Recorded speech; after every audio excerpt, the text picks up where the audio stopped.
to collaborate and seek appropriate amendments to the statutes within the 2 financial years in which the exemption has been granted.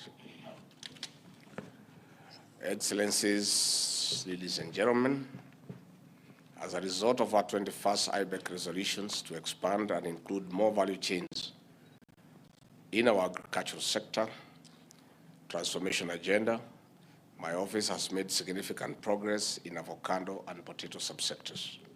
On the other hand, our dairy, coffee, and tea subsectors reforms have yielded significant results to the farmer. I wish to urge counties to enhance agricultural extension support to our farmers.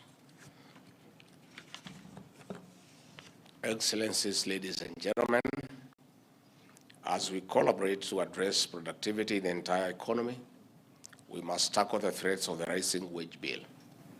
The Salaries and Remuneration Commission will be sharing the resolutions of the just concluded wage bill conference, which we need to integrate. Excellencies, ladies and gentlemen, while we seek to strengthen working together in transforming our country, climate change is increasingly becoming a threat to our very existence. We moved from one of the longest droughts in 4 decades into the deluge of El Nino. Even before recovery from the adverse impacts of the 2 disasters, we are in another season of enhanced rains. With more than 30 counties being most affected, no part of our country has been spared to some extent. While hundreds of our people have been displaced, we have lost more than 210 lives, besides the enormous livelihoods. Roads, bridges, and other infrastructure have been destroyed. Excellencies, ladies and gentlemen, response requires that we enhance collaboration in implementing safety measures as outlined by our President, Dr. William Ruto, besides the roadmap to restoring normalcy. Disaster knows no boundaries between the mandates of national and county governments. We are one government, and saving lives and livelihoods is our #1 priority. It is encouraging that budgeting for disaster response is one of the agenda items of this session. Finally, I wish to thank all of you for your invaluable support to our better transformation agenda. And before I conclude, in our reforms in the agricultural sector, we have made great progress in the coffee subsector reforms, but we are a bit concerned from the national government that some counties have engaged into activities that undermine those reforms. Despite having agreed that we shall not have multiple licenses so that the sector is not captured, we did agree that those who mill should not market. But some counties, contrary to what we agreed, have licensed everybody to be millers when they are marketers. This undermines the progress we had made so far. I want to request the counties to be part of the reforms and to stick to what was agreed on. Otherwise, we shall have a crisis, because what we have agreed is where the counties have gone contrary to what we had agreed and licensed millers who are also marketers. The national government would register them as marketers, then they can mill. And this will cause conflict that is unnecessary.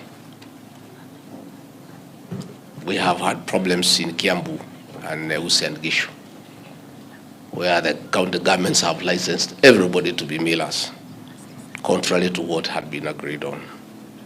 I really want to seek your indulgence and cooperation that for these reforms to succeed, we need to be true to what was agreed on.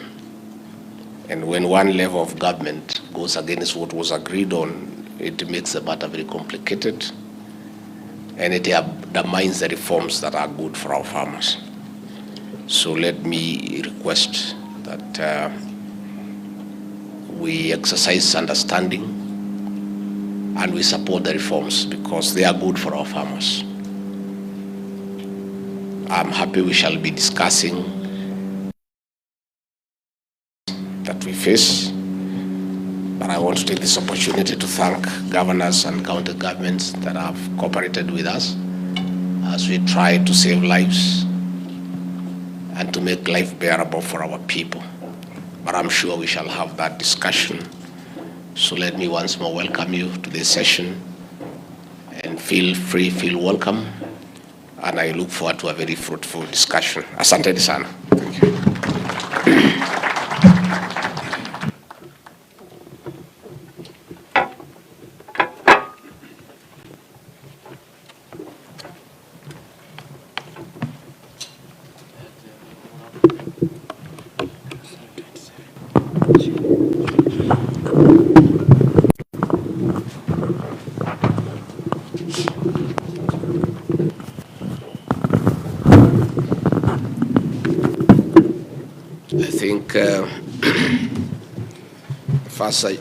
The next agenda item is the adoption of the agenda of the 23rd ordinary session of IBEC. Can I have a proposal that we adopt the agenda, or we vary?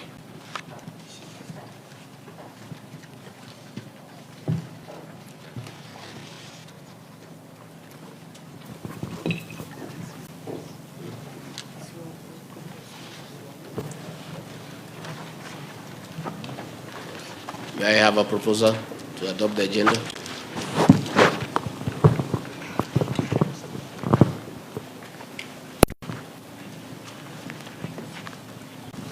And have several microphones so that we make life easier for everybody. I propose. Governor Kajiado proposed